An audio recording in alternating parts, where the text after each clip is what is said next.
Hey guys, Adam Rose, Vice President and Senior Loan Officer of Western Ohio Mortgage here in Sydney, Ohio. And this is another episode of the Mortgage Guy podcast. And this is the one where you get to know Kyle Doak again. This is not his first time, but his second time coming on the show. Thank you very much. And just a quick background on him. Kyle is here from Sydney, right? He has 2 kids. Still got 2 kids, right? We don't have third or fourth or fifth or sixth or none anything that I'm aware of. Okay, very good. All right. And he's been in marketing since 2018 with Corporate Media Solutions. That is his company that he created. And he's also he's also the marketing director for How Rescue Systems and Crash Course Village out of Kettering. And I've seen some videos, and that looks pretty cool. You guys should check it out. You might have to send me a link, and we'll put it on the YouTube link so they can see some of the work that you do. But today we want to talk about all things marketing. Yeah, right? For sure. Yeah, definitely want to provide a couple tips. And really coming at this from the aspect of a small business owner. Right. Maybe a one-man or one-woman show. Could be also a marketing team could use these tips as well. Mm-hmm. So really, anybody who's involved in business really can benefit from any of these tips. So we want to talk about leveraging video. Yep. For small business first off, right? So like consistency and content and stuff like that. So let's talk about consistency. What's considered consistent? And how does that work out there? Like, is the consistency, does it pop up more often when you do searches? Like, how does this work exactly? Yeah, so really in social media in general, consistency is king. Right. If you're only posting 3 times a month, right? Yeah, that's not going to work. Yeah, you're not going to get a ton of traction. So basically, what I do at How Rescue Systems is 6 days a week. So I take Sunday off just because this time of the year, although not now, the Super Bowl yesterday. Right. But college football is going on Saturdays, so usually try to schedule early in the morning before college games are on. Mm-hmm. And then I just don't post at all Sunday, especially through football season. Our target audience, firefighters, are watching football. Right. They're probably not on their phone.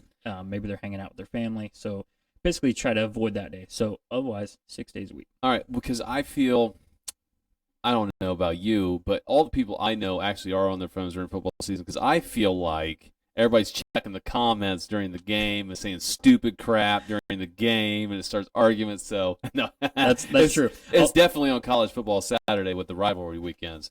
Yeah, it gets a little ugly. Although they may be on their phone now on FanDuel or some type of betting or something like that. Right.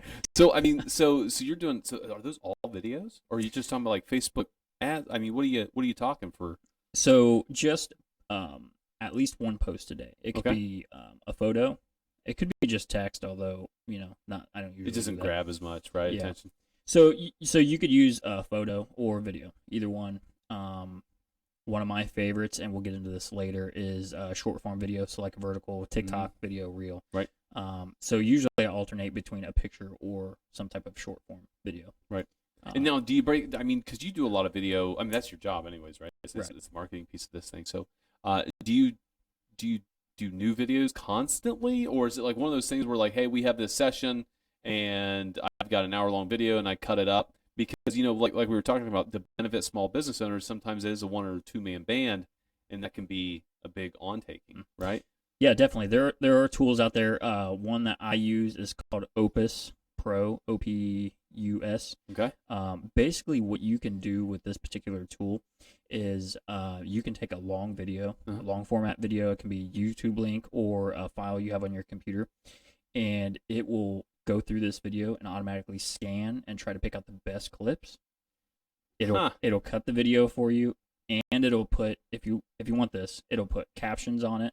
And TikTok has like the text, the preview text at the beginning of the video. It will do that as well. Automatic. Yep. So it's AI almost. So all right, Justin, we're paying for way too many services in this editing thing. Look into Opus. All right. OPUS. OPUS. OPUS. All right. Homework. So that really is great for repurposing content that you've already made. Right. So what I typically do with that is I'll make a longer production video. I'll do all the editing and all that stuff. Right. That is a complete product, and then I take it to Opus just for that short form snips. Video. Yep, just the snips. So then I cheat a little bit too. So like when we do these podcasts, right, and I do YouTube Shorts and I do TikTok. it's painful, but it's necessary, right? That's what we do. We take the 30-second YouTube shorts, and then we blast it from these videos, right? Podcasts. We blast it out on YouTube Shorts. We blast it out on Facebook Reels. We blast it out on TikTok, and so that's very helpful. But having those that software, that's pretty slick. Yes. So it's pretty automated. So I mean, they have a little bit of legwork. They want to do a little bit longer video, but they can take that and they can cut it up over 2 weeks worth of content. Right. That's huge. Right. All right. And you know, you can do even more than that because, say for instance, you have like a 10-minute long video or something like that. Mm-hmm. I mean, you're gonna have a ton of clips. You're gonna have possibly, if you're mixing in other stuff, you could have a month worth of content. Nice, beautiful. So, but you talk about making it, educational and entertaining, and that can be a challenge, right? I mean, people watching this now are currently bored to death, I'm sure, watching me talk about nothingness all the time. No, but making it educational. There's so many things in our business that we can chop up and really dissect. And so that can be a challenge too. So brainstorming session is probably going to be pretty important in that case. But I want to hop into that, what you mentioned earlier, the standard versus vertical video. What are the differences between those two? So your standard video, what I call a standard video, is more of your traditional format, a YouTube, the wide. Right, okay. A 9x16. I accidentally did a vertical video, I think, because it was all black on the sides, and I didn't know how to get rid of it. The 16x9? Yeah, 16x9 is your standard. I said it backwards. Okay. But 16x9 is your standard video. You think of that as like traditional YouTube, that type of stuff. That is very great if you're going to go in depth on a topic. It's perfect because if somebody wants more information, they're already interested, they want more information, they're going to be somebody who's going to sit around for 10, 15, maybe even 20 minutes to a half hour and really kind of nerd out into that topic. Whereas the vertical videos, the TikToks and the Reels, those are your attention grabbers. Right. Those are the things that you're trying to get somebody's attention immediately within the first 3 seconds. Yeah. Yes. We talked about 8 seconds for websites. Yes. Didn't we? It's 3 seconds on. Is it getting worse? Yeah. So are we getting dumber? No, that's kind of their unit of measurement is 3 seconds. That's what they consider a view. Wow. But anyways, you want to grab those. You want to grab that attention within the first 3 seconds, and then basically kind of lure them in to come back for more. Right. So that's really the role that each of those video formats play. So if you have something that mortgages, you can really dive deep into that, right? If you put out a longer format video, it's for the people who are already interested. But if you put out a quick little tip about getting lower interest rates or something like that, that's an attention trigger grabber. term. We gotta be careful with that. So it's just like a mini advertisement, right? And you hope there's a link in there, and they can click and they start following you or whatever case, and they start diving in a little bit deeper. Yeah. Is there anything like best practices wise? I mean, is there any suggestions on those short videos? The vertical video format for TikToks and YouTube Shorts and Reels and stuff like that. Yeah, definitely. So a lot of people will try to mix up the two. They'll try to fit a reel into a standard format. Okay. So like you'll have a long intro. Oh, I to see. A company or something like that. Right. Yeah, that doesn't work. With the vertical video, with the TikTok, you have to start immediately. It's got to be snappy. There can't even be a half-second pause in the person who's talking. It has to start immediately. That's one of the big things. Another big thing is, as I mentioned previously, the preview text that comes up. Right. You put that up there and you try to create a little bit of mystery, pull that person in and say, oh, what's this video about? I want to check out more. So is the preview text, just remind me, so like if I'm on Facebook and there's a video sitting there but I haven't clicked into it, is it that thing that's like moving for 2 seconds and shows some words and it's like a preview and it's like, oh, okay, and what happens next? Yeah. Click. Okay. It's basically to give you a little bit of a hint of what the video is about or pique your curiosity and make you watch more of that video. Very good. Very good. Anything else on short video before we move on? No, I think that's basically it. Although I will say, if you're doing Reels, you have to watch it 60 seconds. That's all you got. If you're on TikTok, you can do up to 10 minutes. So we've been cutting like our YouTube Shorts into 30-second clips. Some of them went a little bit longer, so they kind of fit into that mold. So I mean, that's a great tip, guys. So if you're out there and you're doing videos and you want to get your face out there, do long content. especially in the real estate industry, right? If you're showing a home or something like that, you might have a 5 or 6 minute video, and then Opus, right? Go ahead and cut it a little bit yourself, but upload it is it upload it Yeah, to you the can website, or is it like a downloaded like on your phone? What is it? It's like a cloud-based service. Okay. So it basically you can upload that video and hit one click. If you know Opus, you'll know what I'm talking about. But you hit one click, and then basically it kind of goes to the cloud, and it will actually email you when those clips are done. Because sometimes it may take sweet. like a half an hour. Or something Right, like it's that. got to dissect it a little bit. But that's cool as hell, guys. Check that out. So let's move on to digital asset audits, right? Yeah, so digital asset audits, you're basically looking at like your websites, right? Your Google My Businesses, and your social media. Are all those things lined up and looking good? Absolutely not. They're not. I feel like there's very few companies that can truly say like it's all linear. Like this links to this and this. Like if you Google this, it'll pop up with SEO searches and our videos for YouTube lead you here. I just feel like there's a lot of stuff hanging out there, and we haven't perfected it ourselves. So yeah, let's dive into this. How do we optimize that sort of thing? Like, where do you start? Yeah, so if you don't have a website and you're even if you're a small business owner, you should have a website. Right, absolutely. There are plenty of platforms out there that will help you out, like Squarespace and stuff like that you can fairly easily set up and design a decent looking website. And this digital asset audit is kind of one of the more difficult aspects of it because there isn't a one-size-fits-all solution that will kind of bring everything together for you. Right. You just kind of got to be on top of it and manage it. Right. So optimization. So like Google, right? Google's a piece of this. Yeah. I assume. Define the site first off. Yeah. Google is a huge piece of it. If you've got search engine optimization going on your website, that will definitely help bump you up on those Google search rankings. Right. You want to be towards the top. So you want to have good search engine optimization for that. That's keywords. Whatever your niche is, whatever your market is, you want to have good keywords that people are going to search for. Right. And it might be content on the website that it's finding, right? Yeah. So on Google, actually, what's weird? We were trying to look up a business the other day for a verification of employment. They had no listing whatsoever. And so it's not hard to get listed on Google. Right. And not to put you on the spot, but what's that process look like? Do you Google, how do I get a Google account? Like, I mean, what do you, I don't even know. I really don't know. I mean, we've had this stuff set up for so long, I couldn't even tell you how it worked. Yeah, honestly, Google My Business, it's pretty easy to set up, especially if you already have a Google account. Basically, you're just going through the process of, filling out your business information and then going through, it's called Google My Business. So you're going through that process and it's totally free.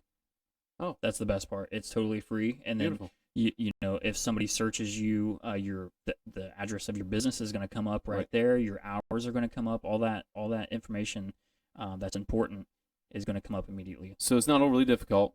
It's almost like filling out just basic information about your company, hours, all that fun stuff. Now, you do got to stay on top of that piece of it, though, right? Because there have been times where we would Google search a business, and I think everybody's run into this, and it says they're open, and they're really not, right? Yeah. Or, hey, we changed during holiday hours, and they never update it. So keeping that up to date, I would assume, is pretty easy to do. But it'll have all your information, you can all your links, and the nice thing about it for small business owners, guys, is once you have a Google account set up and running, and they can find you out there, is now you can shoot out or request clients that are satisfied fill out a Google review. Yeah. Now this is going to move you up when we talk about SEO searching, right? And all the SEO work, the search engine optimization.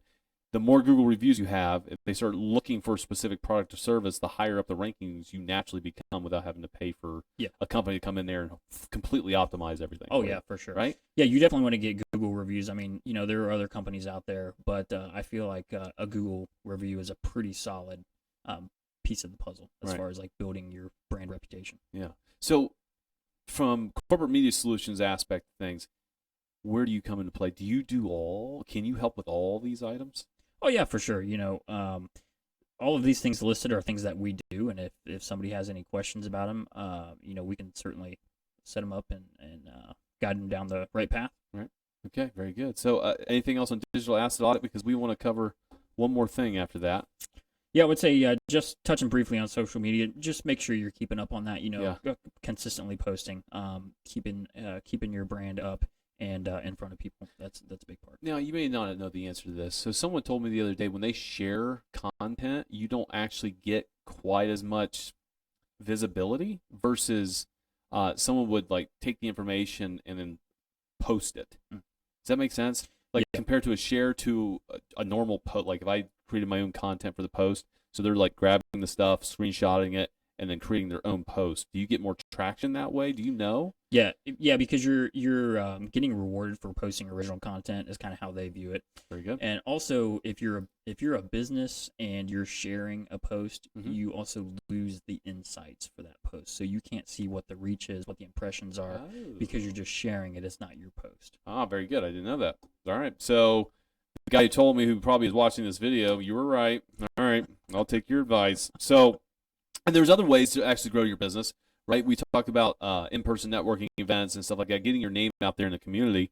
And that's probably a question you probably ask businesses. Like if you're doing this broad overview of, hey, let's talk about your video content and start creating that aspect of it. Let's talk about the digital asset piece with your Google reviews and your online presence and your SEO work and keywords. Where does the in-person stuff come into play? In person may seem like it's going old out school. of style, it's old school, right? Right? But it's not. It's a huge piece of the puzzle. Honestly, if you need to be doing in person networking if you're not, and I know you and Western Home Mortgage are pretty good about that.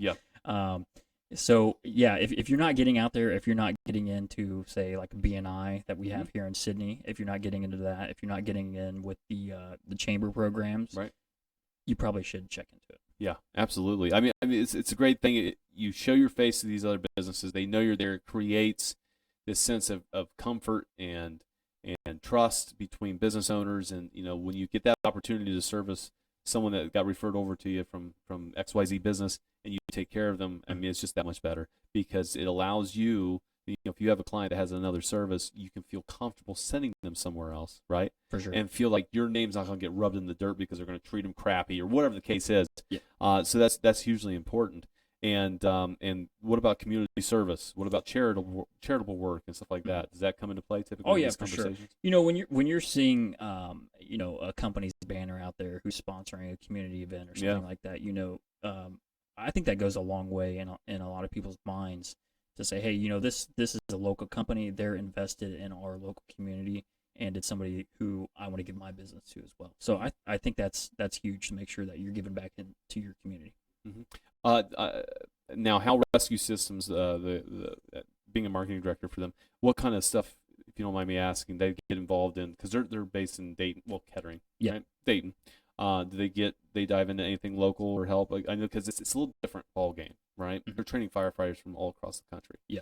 So that reach, does it have that same impact, do you feel, with that local involvement? Or is this because you guys get everybody, they're across the country, right? Yeah. Well, we have sales regions. Okay. So we have the eastern part of the United States for most of our makes more sense then. Our larger products. But so basically what we've done is we've set aside a budget for each of our sales guys, and that budget is local spend. So we've had everybody from, we have a sales guy in Indiana. He's sponsored some 4-H events. He actually sponsored a rodeo. We do things like other fundraising events that firefighters may be involved in. In Pennsylvania, it's a little bit different animal. It's more of a volunteer-based firefighter system, where here in Ohio, it's more of a paid career aspect. So, we set aside a pretty good piece of the marketing budget just so these guys can get their name out there locally, and they're seeing How Rescue, on all of their local stuff. These local firefighters who are showing up to things, they're seeing a meal sponsored by How Rescue Systems. They're seeing a monetary donation on behalf of How Rescue Systems to these events, and I think it goes a long way. Yeah, and that's important too, guys. If you're a business owner or if you're a salesman, is to actually create a marketing budget instead of just getting asked if you'll donate money, and I always say yes. So this time of year's rough, so pump the brakes, guys. I know it's charity season, but one step at a time, shall we? I get blasted this time of year, and I always say yes. But don't overlook sponsoring the summer baseball teams. You have no 100%. idea what kind of impact that has on people. I got 2 deals. I coach a team, and I sponsor the team. I got 2 deals out of that. That's right. And then it's a conversation starter. So don't overlook that small stuff, and make sure you're getting involved with the YP Connects and talking to people at BNI and you got young well, that's YP Connect, Young Professionals, right? And then you got Chamber of Commerce. There's so much stuff that you can get involved in that we highly recommend that you do it. You don't know what kind of profound impact it might have on somebody. And, marketing events, they can be awkward for some people. Sure. I used to, so anybody that comes in and works under me, when we do marketing events, I said, listen, don't feel like you got to work the entire room. Your goal should be, I want to build a good relationship with at least one individual and just focus on that. Yeah. And that's it, right? Don't feel like you got to talk to everybody in the room because they're going to come back to the next event. You'll have another opportunity to talk to someone else. For sure. So if you're a little bit more of an introvert and it's a little uncomfortable feeling, try to use that as your target, as your goal. Oh yeah, for sure. And somebody who fits that profile of an introvert myself, I can definitely say I feel that's true. Yeah. You don't necessarily have to work the whole room. You see some people that you can build a relationship. Go after them and talk to them and see how you can help them and just continue to build that relationship. Anything else? Anything else for the word of the public here for helping build their business online, other than calling you and setting up the appointment? Yeah, for sure. So if you need some marketing guidance, for sure, give me a call. My website is corporatemediasolutions.us. Or that's key, guys. Yes. .us. .us. Yeah, it throws a lot of people off. Unfortunately, corporatemediasolutions.com was not available. But also, if you're interested in life-saving equipment, rescue equipment, if you're a firefighter, volunteer firefighter around here, check out How Rescue Systems. We have a ton of great, extremely high-quality equipment. And then crashcoursevillage.org. If you need some training, cutting up some cars, maybe some rope rescue training. Is that open to the general public? Because I would love to come down and cut open some cars. That'd be fun. Like Jaws of Life style? Like can opener? Yep. Okay. So we might have to make a visit down there. But guys, check it out. So check out corporatemediasolutions.us, right? corporatemediasolutions.us. Don't forget the website. We're going to put some links out there, and he'll send us some content. Maybe we can pull. Is How Rescue Systems okay with us sharing some of their content? Oh, yeah. See what kind of samples you have out there and what you do for them? Yeah, for sure. They're not going to mind at all. Fantastic. We'll put some links out there, guys. And again, if you're a small business, take some of those tips. Start working on some of your video marketing using TikToks, using Facebook Reels, using YouTube and YouTube Shorts, and get some more activity and some people talking about your business. So that's all we got this week, guys. We will see you all next week. Remember, subscribe on YouTube. Check us out on Spotify and Apple Podcasts, and we will see you guys next week.